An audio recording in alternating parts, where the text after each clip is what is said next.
we've recognized the fundamental problem that organizations have always had in terms of the way that marketing operates and incentivized is different from the ways that sales operates and incentivized is different from the way that service operates and incentivized. Like, I'm going to go back to this point, Fred, that like we have created work that works against us. We have created work that works against us. And to quote one executive recently, the conversation to reconcile that has done two things. One, created an all-out turf war inside of their organization as people realize their part of the pie is not as sacred as they thought and hoped it would be. But it's also forcing organizations to think and deploy a level of change management like they have never thought about or considered before. And so what do I expect in 5 years from now?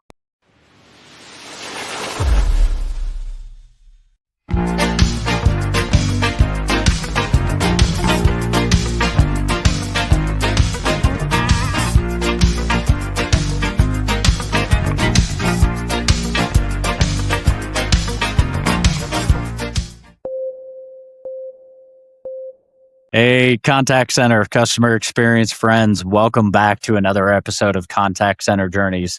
I'm thrilled to welcome my guest today, Justin Robbins. Now, Justin brings more than 2 decades of experience helping organizations turn purpose into practice.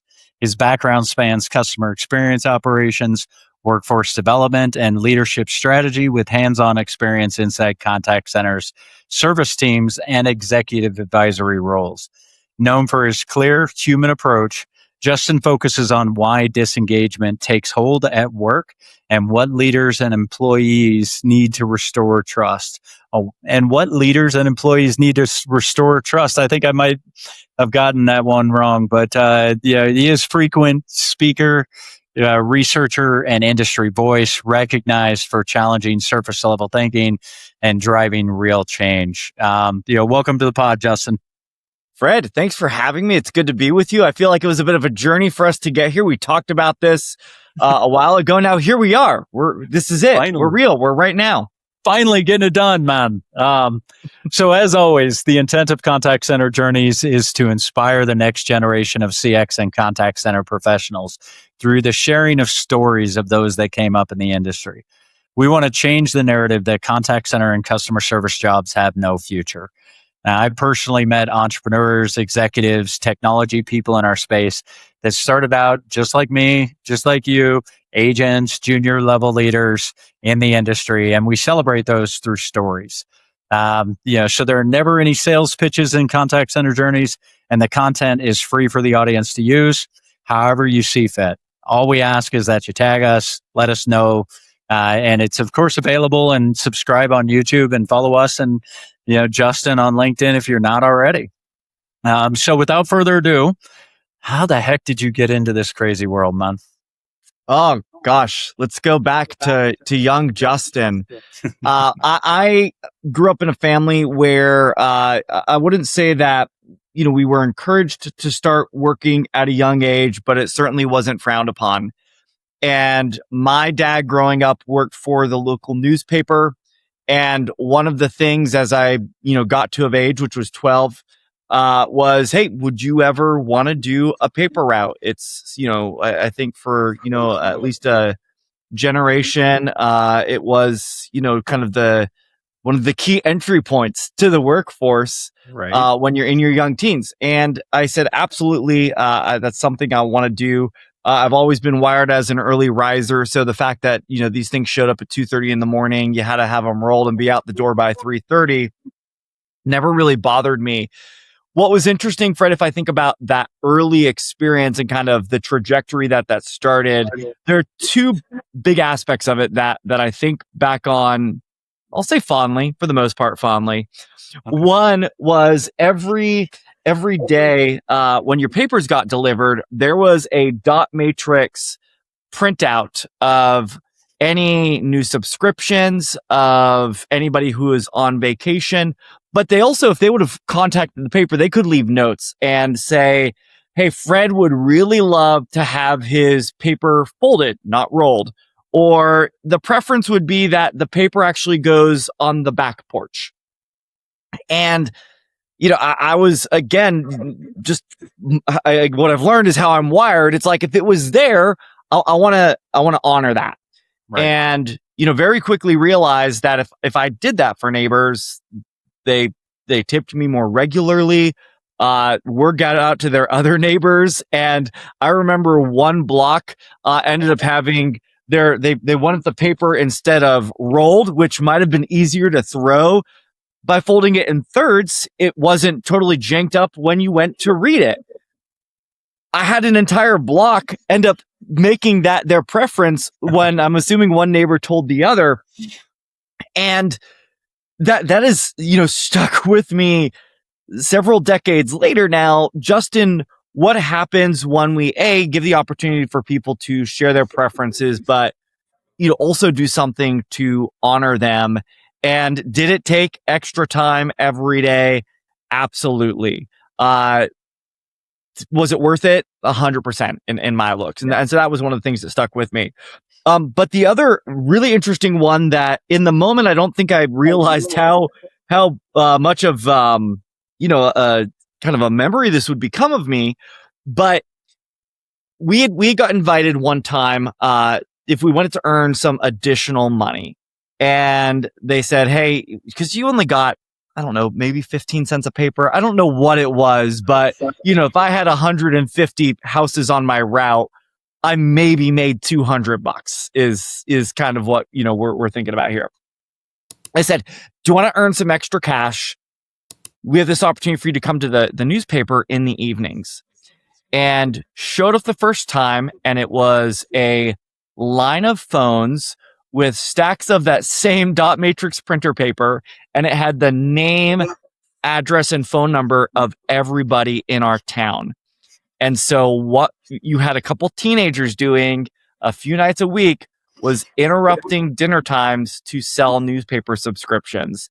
And we got $5, $10. I think the person who got the most, was like even bigger than that. And so this is, as a 12-year-old, this is real cash.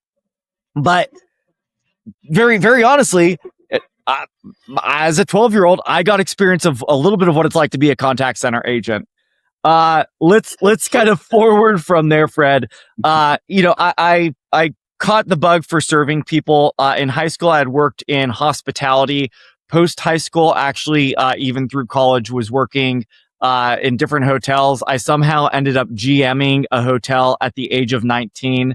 I don't know what that says about me or the hotelier. Probably it says not much about either. But that was something I did. And again, this thread kind of went through my experience, where originally, like growing up, I thought I was going to be in education. I ended up switching to be an English major. And, by this just kind of really interesting series of events, ended up leaving school. And that journey kind of ended up bringing me to Nashville, Tennessee. And, I had worked in different aspects of the service industry and a few contact centers and some different roles at that point. But in Nashville, I was really stoked because I got to work in the music business. And I got to wear two hats.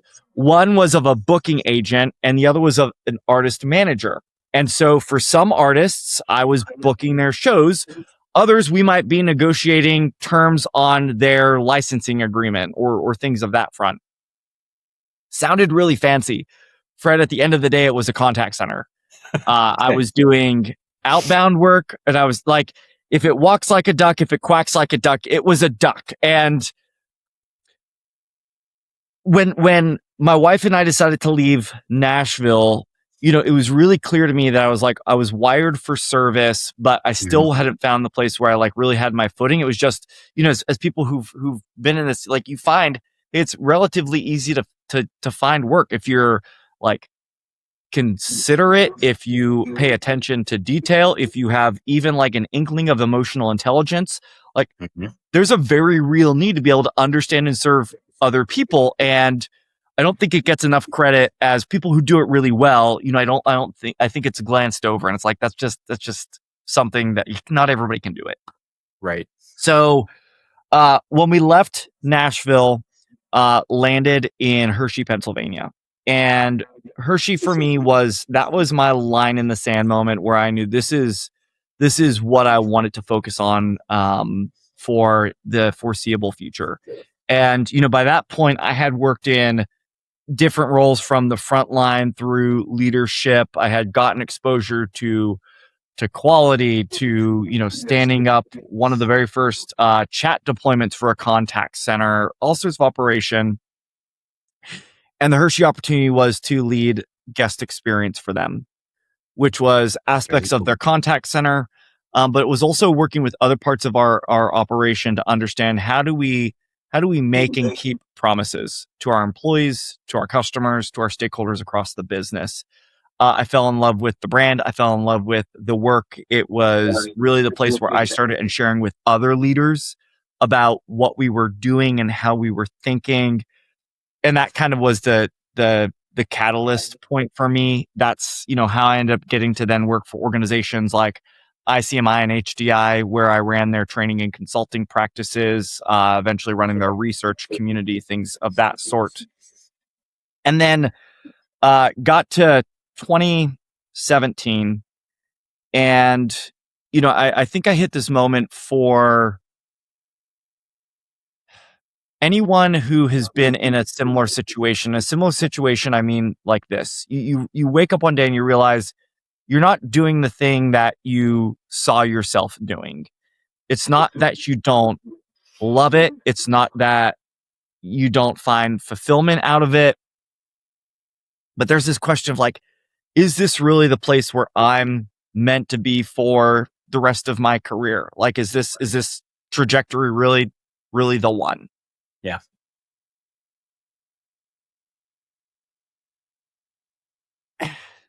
And I'm, in that moment, I wasn't really sure. I had dropped out of college. I had this kind of entire plan of like what was going to be. And that was my moment of like, this isn't bad, but is this really what's best? Right. And I took about a year to step out of the industry. I was still doing some writing. I was still doing some speaking, but it was a reset for me. It ended up being, candidly, Fred, like a really tough year. A business mentor passed away suddenly. My dad received a diagnosis and passed away suddenly. And, and all of that was timed. It was just an interesting, thing where it had like all followed my decision to step out and just ask myself, like, what is the impact I really want to have, that the people that I get to, work around. Right. And so there was this crazy idea that started to unwind in the back of my mind that was honestly centered around some of the very first things that got me excited about what I might do in education one day or in some of the first jobs. And it's like, gosh, I really love understanding the challenges that people face, breaking them down in ways that are meaningful, that are accessible, and then presenting a better way forward to as many people as possible. That in its simplest forms is like, that's what got me really intrigued. And, that at this point in 2018, I'm like, gosh, I'm in a very human business, and it feels like technology is playing an increasing role in the work that all of us do. And yet, if I were to articulate my experience working with a lot of technologies up to that point, I genuinely didn't believe that they understood my reality, that the people building these tools didn't know what I was navigating on a daily basis. Right. I said the only way to understand that is to go on the inside. So I knew a number of people who worked at technology companies, and I started having the conversation of, hey, do you think you might have a role for someone like me? And fortunately, some of them did. And I was able to go inside a number of technology companies working with their marketing teams, with their communications teams, with their product teams, their sales teams, their executive teams.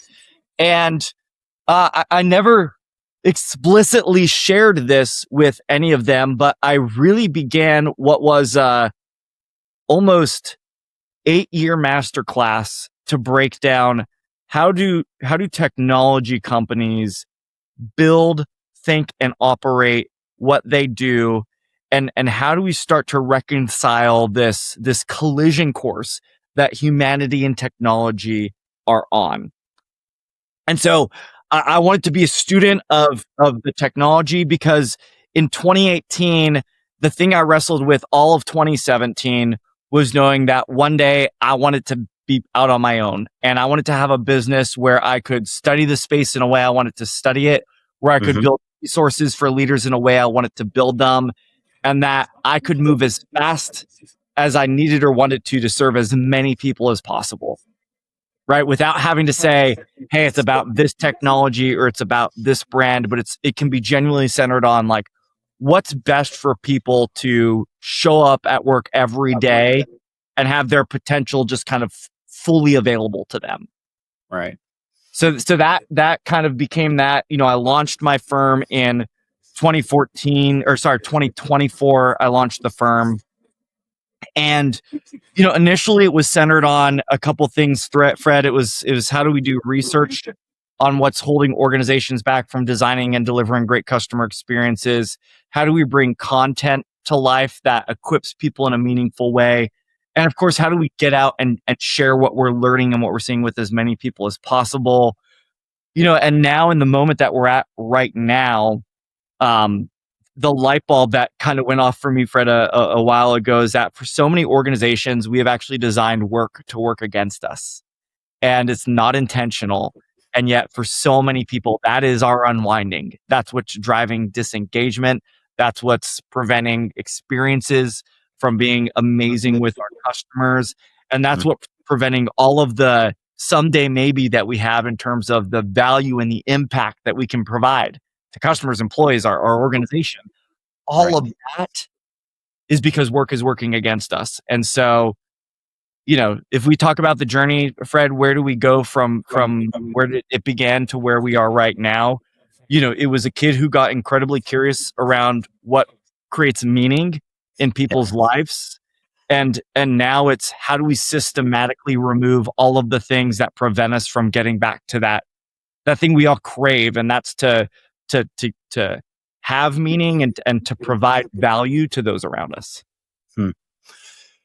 So you really started, you started recognizing the value of service early. You got on the phones, you learned the challenges of actually communicating, in situations that, I did outbound. I remember what it was like calling people. It's not exactly always fun. Right. And you're calling in your own hometown, right? So some of these people know your parents. That's got to have an interesting dynamic. But where did you realize the kind of the connection between, I suppose on the phones, right, or working or running centers, you recognize the technology, the implications, the complexities that we create in our processes, and the way we kind of hinder, that connection between two humans, trying to help provide value. Do you remember kind of how that was it just something naturally from your, kind of the way you look at things that you recognize those breakdowns? Yeah, Fred, I definitely can think of moments in different roles where, whether it was friction, frustration, overall failure, I go back to those 3 F's a lot. I knew that this is more complicated than it needs to be as a frontline associate. Yeah, more times than I can mention where it was like, why is it this policy is actually not best for anybody right now, or why am I having to navigate so many tools? So that to me in a lot of ways showed up.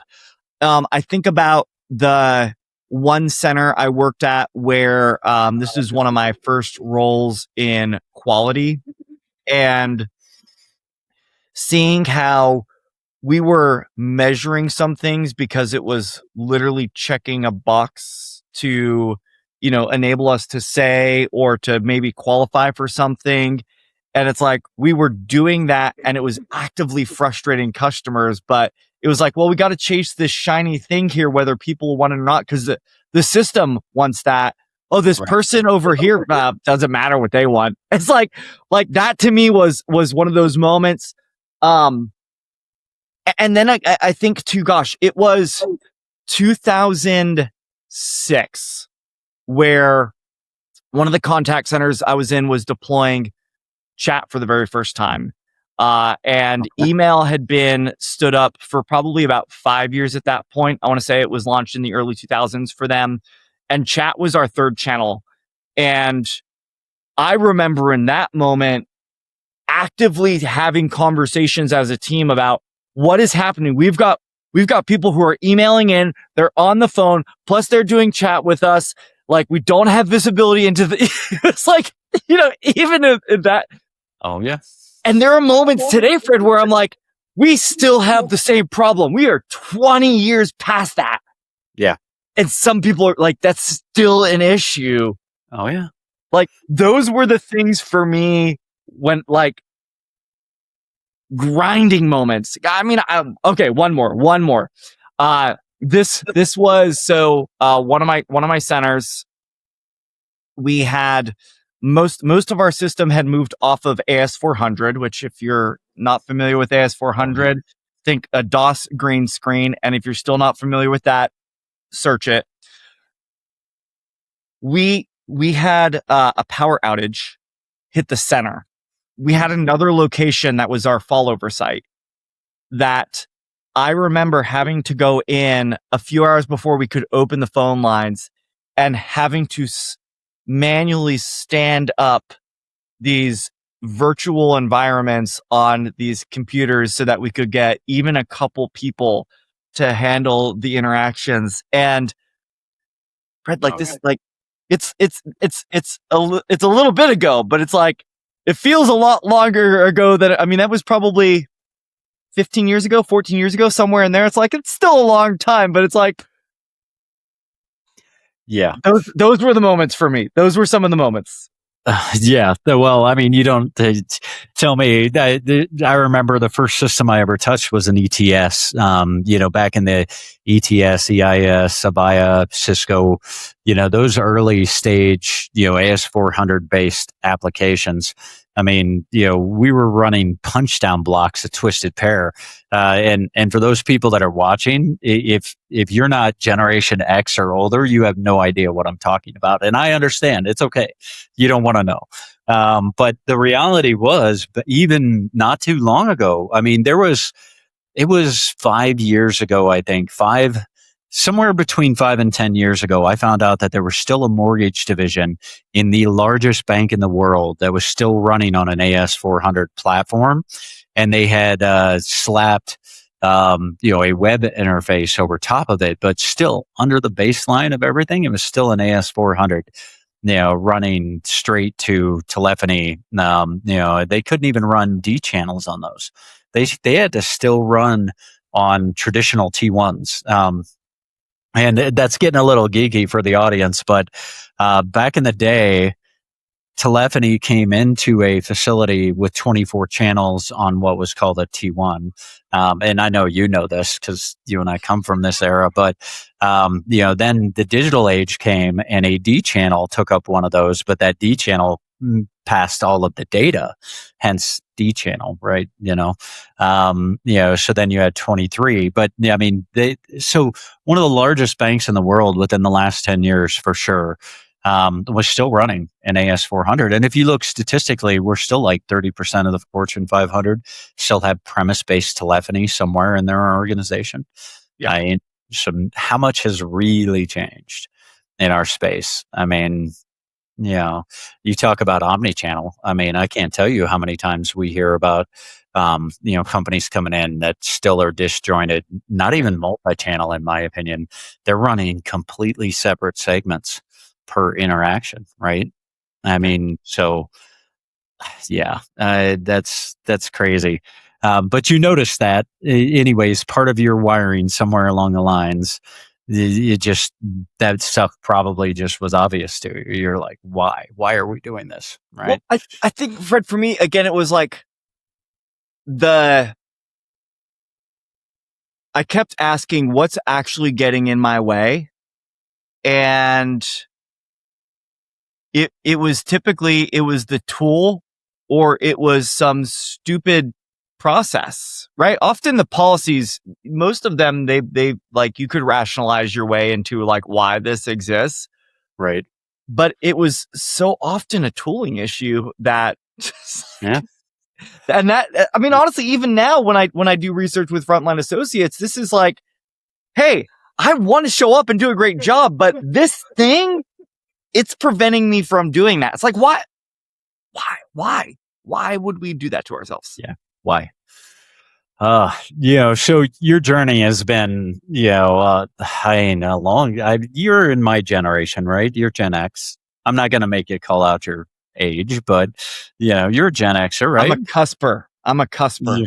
You're a cusper. Depending on who I'm around, I like to, the other thing is like, I have friends, we were talking about this, millennials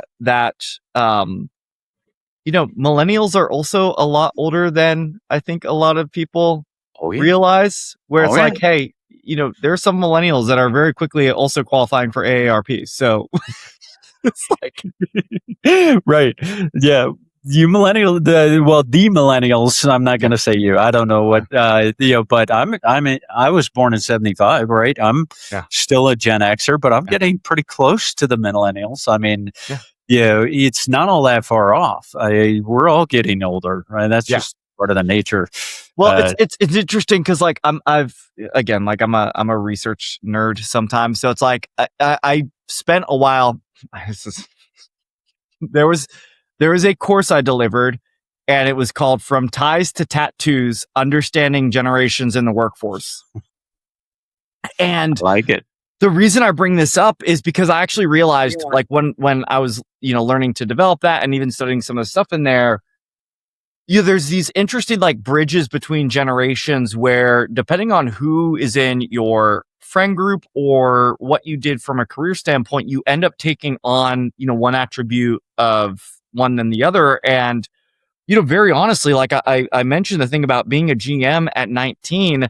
I also remember in my early 20s, like one of the most difficult things I dealt with at work is most of the people that were my age were working at a different level in the organization. And so it's like, you're like, well, if I'm going to be friends with my peers, I'm just going to be friends with people who are older than me. That's just, and it was like, I don't know. I think that definitely plays like a role in it too. It's like, if you're just trying to, again, like drop out of college, it's like, if you've got ambition and you're trying to like put yourself out there, I think there very much is something to be said about, you become who you surround yourself by. Always. Or who you surround yourself with, right? So it's like, I think that's important. It is, absolutely. And it's so true. And that's one of the things I love about this space. I like you, really early. I mean, I was in my early 20s and I had multiple direct reports and multiple indirects. I mean, there's no other space that I'm aware of in the modern world where you can be in your early to mid 20s and manage 100 plus people.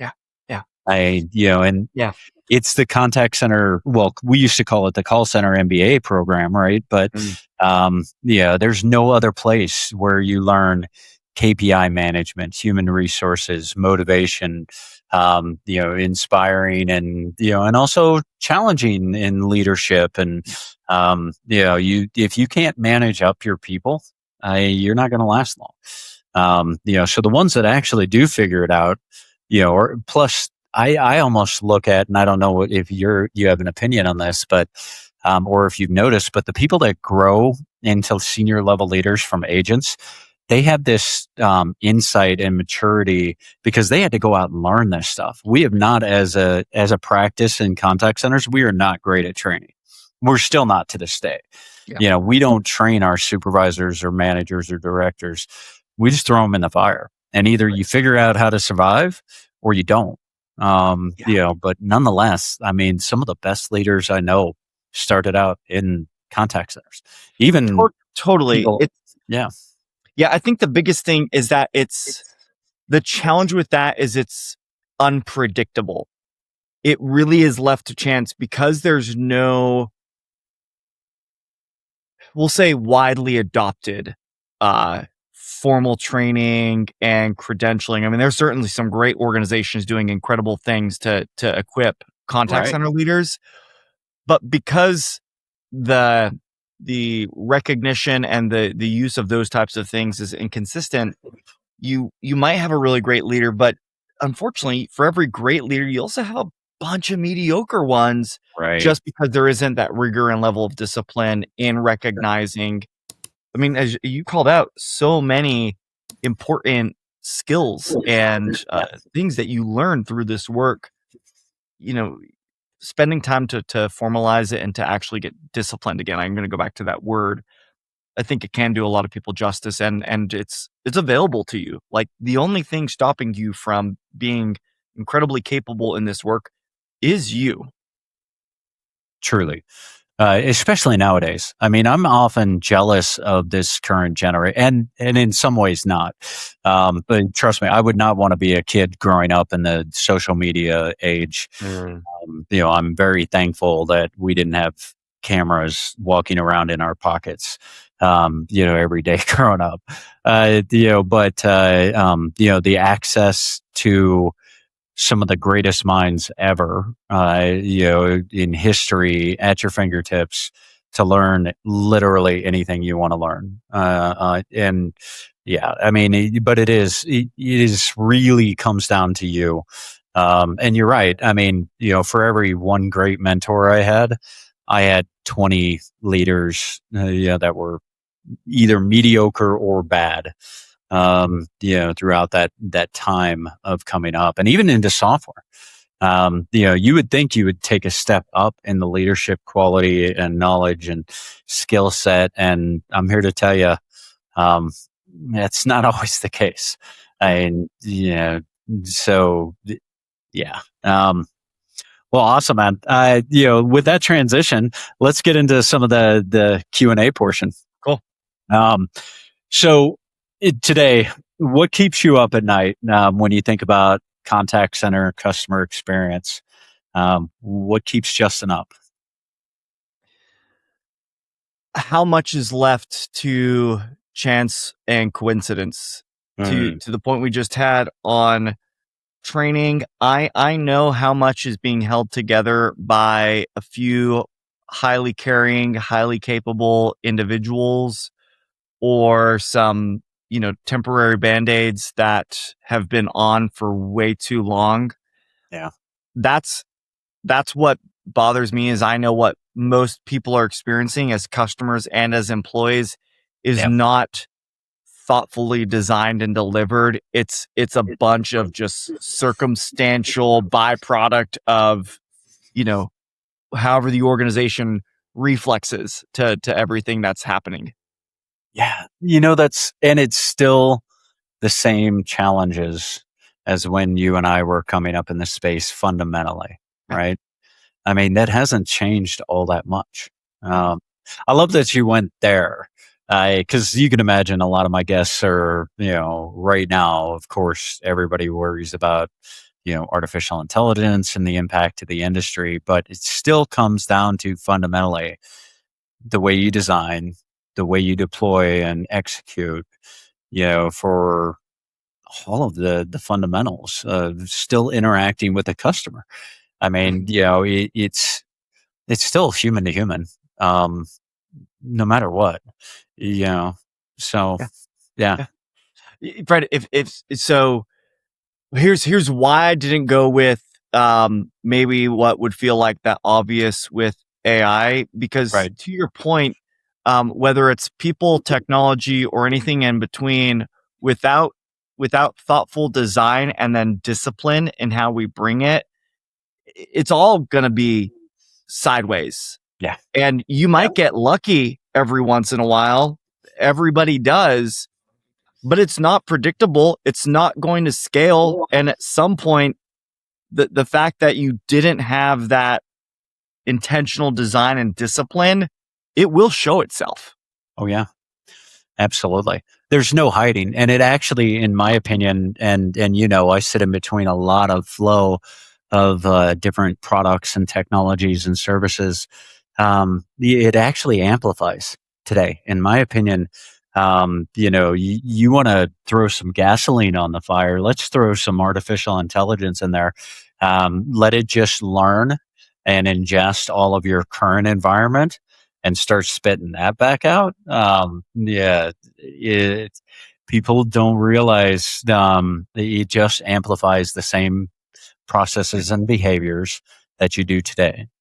So you can either spend the time and do it right, or you're going to have to go back around and put a bunch of band-aids on stuff real fast. Yeah. Yeah. I appreciate that. I like that you went there. So I'm going to make you grab your crystal ball, and I don't know if you're one of those that likes to talk about, the future or how you think about it, but I'm going to ask you. Okay. I'm going to give you 5 years, man. And this is really hard right now. 5 years.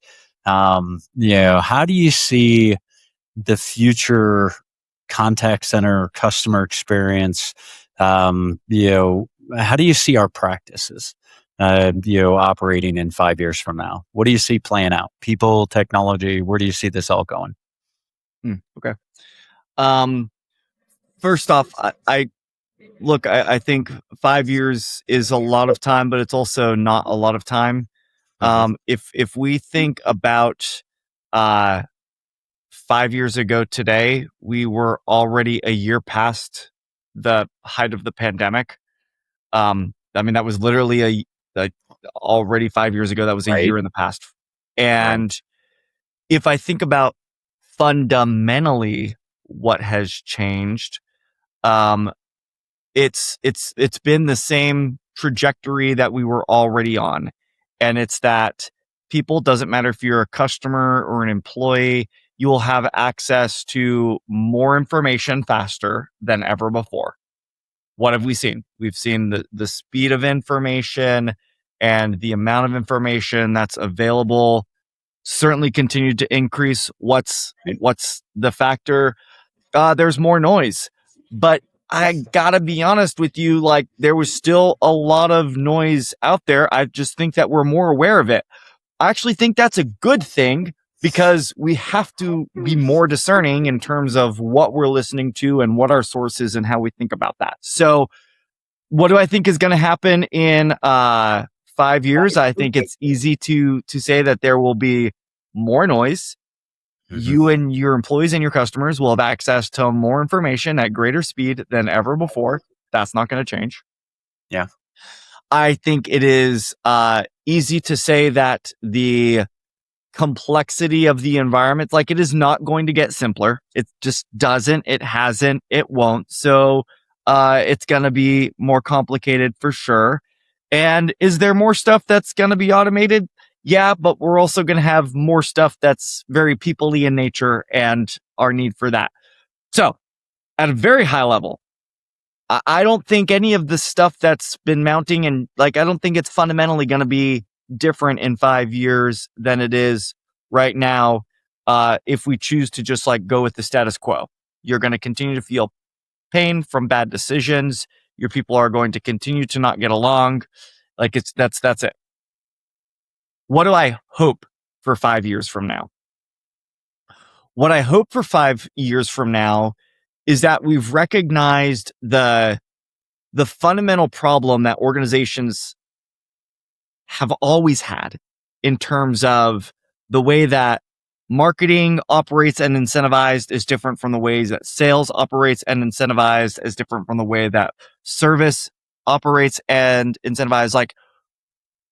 I'm going to go back to this point, Fred, that we have created work that works against us.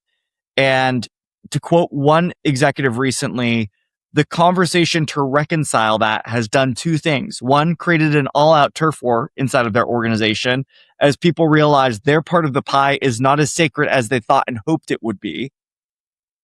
But it's also forcing organizations to think and deploy a level of change management like they have never thought about or considered before.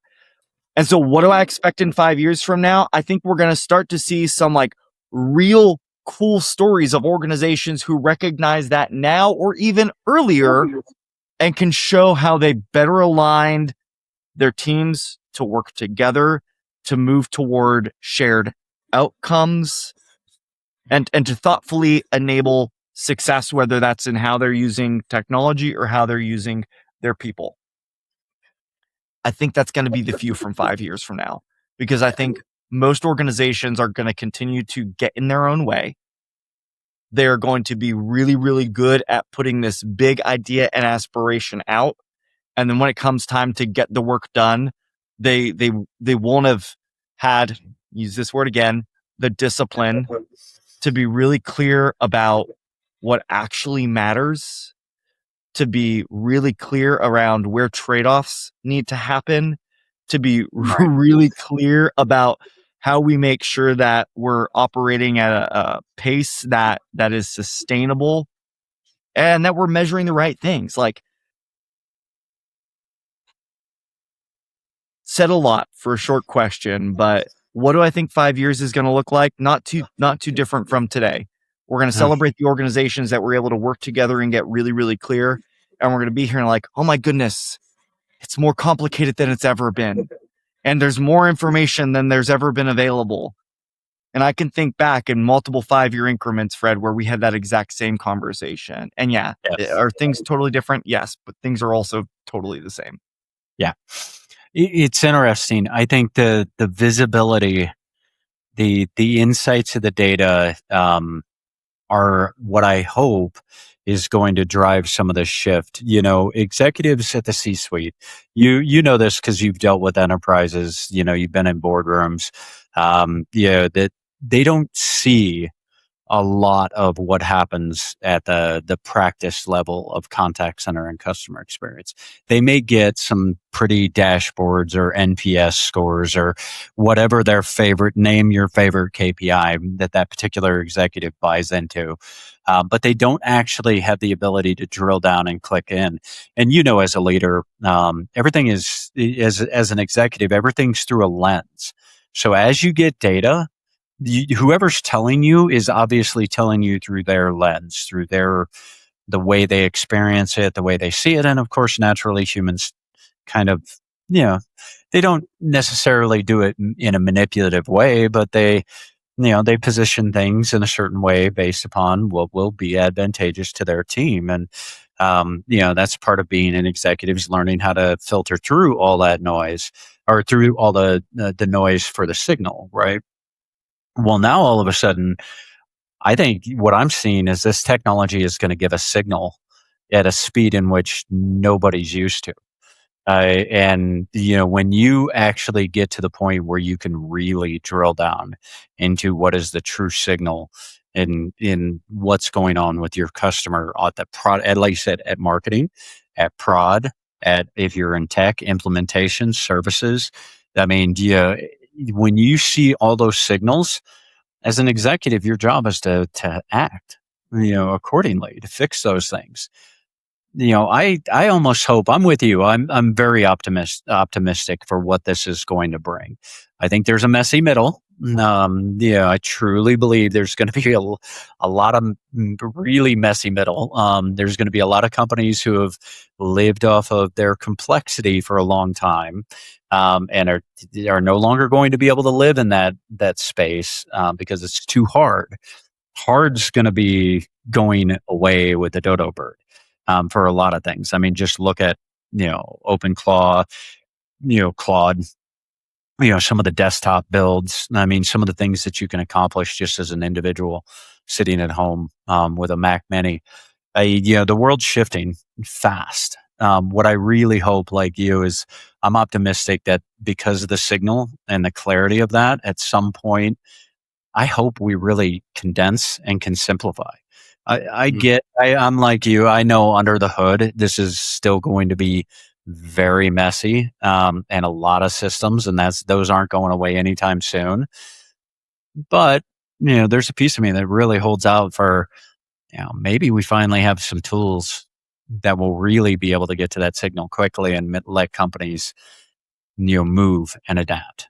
But we still have to overcome years of bad process and, all the things that we built around, and, that the silos, man, I'll tell you, I see that every day. Yeah. They're worse. They're especially with artificial intelligence now, the silos are getting a lot worse. Yeah, to me, what this is underscoring, Fred, is that the barrier to whatever that ideal future state is for people watching this, it is not going to be technical capability. Maybe No, that's the biggest thing to recognize in 5 years from now. The thing holding you back is not going to be what systems are capable of doing. right, It's the change. It's the, can we break the status quo? Can we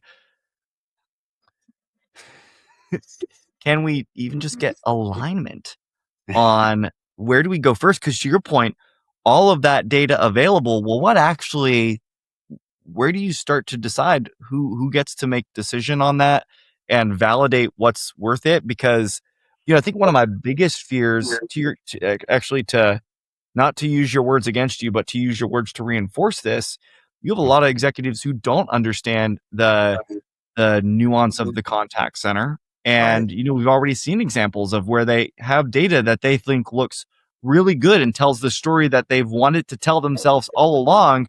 And then they make a decision until the backlash of it is like, well, wait, maybe turns out you misapplied that. right, right. Yeah, I mean, again, I think that falls into that. I hope that falls into that messy middle. And I'm thinking the messy middle is like the next 3 to 5 years. Honestly, I man. agree with that. I think that's easily the meat of the messy middle.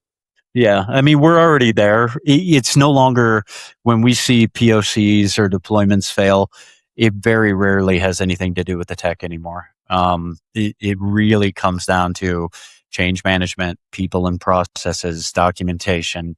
Yeah. All the things that we've already kind of addressed. I Yeah. mean, that's just where we're at. Yeah. Yeah, I do think the wild card is though on the tech. So I'm going to put an asterisk to what we both said there, okay, to the point of now anybody who can like have an idea and learn a little bit about vibe coding and get that Mac Mini in there. Like suddenly you can get somebody like me who has a crazy idea, has never spent a day of my life building something, and I can ship something this week if I really wanted to. oh yeah, I bet I could probably even find an investor crazy enough to give me some dollars behind it. oh yeah. That's gonna there will be fallout for we'll certainly see some brilliant things, but we're gonna see some like glorious disasters also. Oh, there already are, man. There already are. Yes. Yeah. So, I mean, you probably caught wind of some of the class actions. I mean, but simple things, right? We've already seen it happen, right? All the class actions around the simple statement when you call in to anybody, the first thing in the United States that you need to hear is this call may be recorded for quality and training purposes. There are actual groups of lawyers out there calling, hiring people to call toll-free numbers to listen for not getting that. Because if they're using artificial intelligence in any way, they're recording, so if they're not disclosing that, then that immediately violates it, hence class actions, right? I mean, and that's the simplest. That rule has been around for years. You've got TCPA, you've got FTCPA in the collections side. I mean, all of these policies, because people were vibe coding, or because, what scares me, and I've said this a lot, is somebody in IT puts something together, says, let's go, let's ship this, puts it out. And next thing you know, you're violating all kinds of regulations. And then, a company one day wakes up with a class action. Right. And some of these class actions are no joke, Yeah. tens of millions of dollars. Yeah. And then the suppliers, the actual technology developers can now be held liable if somebody can prove that they knew in some way, shape, or form that their tool set was being used to violate these things. So OpenAI is dealing with this right now. So, I mean, it's already there, man. I mean, It's a bad day. This is already starting, and it's going to get worse. It's going to get a lot worse. I mean, because for every great tool, it's just like a hammer, right? A hammer is a great tool when you need to nail something. It can also be a weapon, and in the wrong hands, a very dangerous thing. It's the same thing here. I mean, there's already plenty of instances out there People like you and I that have a lot of content out in the world. Yep. I mean, I've already talked to my kids and we already have safe words. Yeah. So if I ever call in an emergency or if they call me in emergency, we know if they're asking or, trying to get something out of us. And it sounds like us, it sounds like me, it sounds like them. We already know there's a word where we can safely know that we are who we say we are. Yeah. And I think everybody needs to do this like yesterday, especially anybody who owns a company, as an executive is out there in the markets. If you don't have this, you need to get it. Yeah. So anyway, side quest. Remember what we talked about? We kind of went down that side quest side. So 5 years is tough, man. But I think, I think we're pretty much in sync with that. There's going to be a lot to learn. But the one thing, calling it out, the one thing that you can guarantee is, I mean, this technology is moving fast and it's not going to be a technological issue, for solving customer problems. Not in the future. Not right now, quite frankly. I mean, it really is. If somebody wanted to completely redo their entire architecture, they could absolutely solve, for the majority of the problems today, with a variation of automation and human. I mean, Totally. So, it's the question of it may be possible, but is it practical? Right. It doesn't make sense at this stage. So, all right. So if you were, the audience, some of them are agents, some of them supervisors, younger generation coming up in this space, or even for your younger self. I mean, what are some words of advice you would give, for the younger people listening who are coming up right now? I legitimately had this conversation with someone at Enterprise Connect. She is in her late 20s and um, genuinely asked, like, hey, I feel like a lot of the voices in this space, they are, more than a few years ahead of me. Does anybody want, care, need to hear what I have to say? And the advice I gave to her and the advice I give to my younger self a million times over again is yes, please. The biggest hesitation that, I saw in the conversation with her, that I saw in myself, was feeling like my experience and my perspective wasn't sufficient. It wasn't beneficial, and that the best use was to keep it to myself. And that is so wrong. And, I actually think that part of the issue with right now is you've got so many people that are doing incredible things that are seeing this for the first time, and they're so busy heads down doing the work that they're not taking time to find places to share what they're experiencing, what they're thinking about, what they're excited for, what's keeping them up. And I hope and want and we need more people who are willing to share their voice, and that can be finding a place to publish, a thought once a year, once a month. It can be social media. It can be, there's lots of places to write. Like, find a place to get your voice out and don't worry about the rest. Like, share what you're experiencing, share what you're thinking, and I can guarantee you there is more than one person that is going to have wanted and needed to hear what you have to say. Absolutely. Yeah, I mean, we all go through that, right? Young leaders. I remember I faked it till I made it, a million times over as I was growing up in leadership.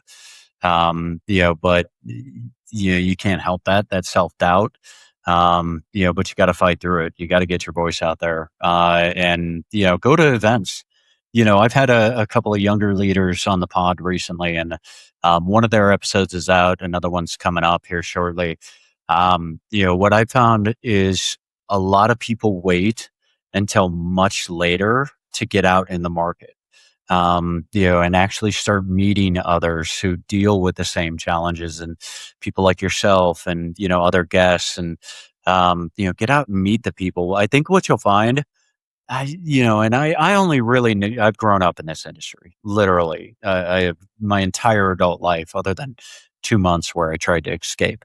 And it just sucked me right back in, man. But we have such great people in the space that want to help, that genuinely want to help.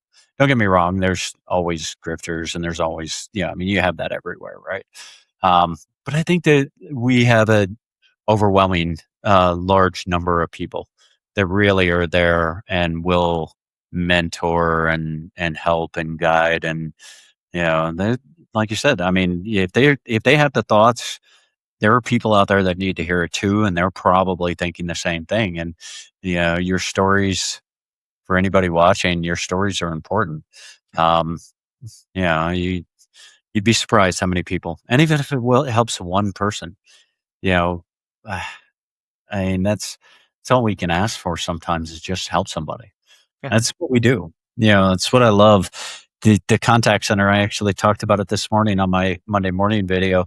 It's one of the most human things. When you really think about servicing others, what we do in customer experience and contact centers, you're literally servicing another human. That's you're helping them, and that adds value. And that's, no matter what, I mean, people look at this career path as, just especially here in the States. I mean, when you get outside of the States, it's amazing how the cultures absolutely look at the contact center job as a great career. But here in the States, everybody's like, I'd rather go work fast food. It's like, really? I mean, not that there's anything wrong with fast food. I mean, it's nothing wrong with it. Whatever you got to do. It's not always about chasing a career path. However, if you find yourself loving this stuff, I mean, there's clearly a career you can make out of this. Yeah, and there's, one of the things I loved, especially when I was at Hershey, is I was part of a lot of the seasonal hiring that we did, and we, often were using college students, teachers, whatnot. But I will remember, I will probably till the day I die remember doing a phone interview with a guy named Scott, and Scott will always be the best phone interview I ever did in my life. Turns out Scott was an on-air radio personality for nearly 30 years. And Scott applied to our seasonal contact center agent job because after 30 years on air, he was let go. Radio stations were moving to nationally syndicated shows, and DJs like Scott found themselves without a job and the only thing they'd ever known and done. And Scott's comment to me was, he's like, I'm not sure what I want to do. I know I can maybe get college credit. That was one a benefit that we offered. He's like, and maybe this is a path to go somewhere else in the organization, but I need a place to land right now. And I think that's the other really interesting thing to me that I would put out to people, Fred, is don't think of like stepping into the contact center is opening the door for you to be a lifetime contact center leader. You are actually sitting at this center point of your organization where you can forge relationships, you can understand and show value, that you can move out and up in just incredible ways.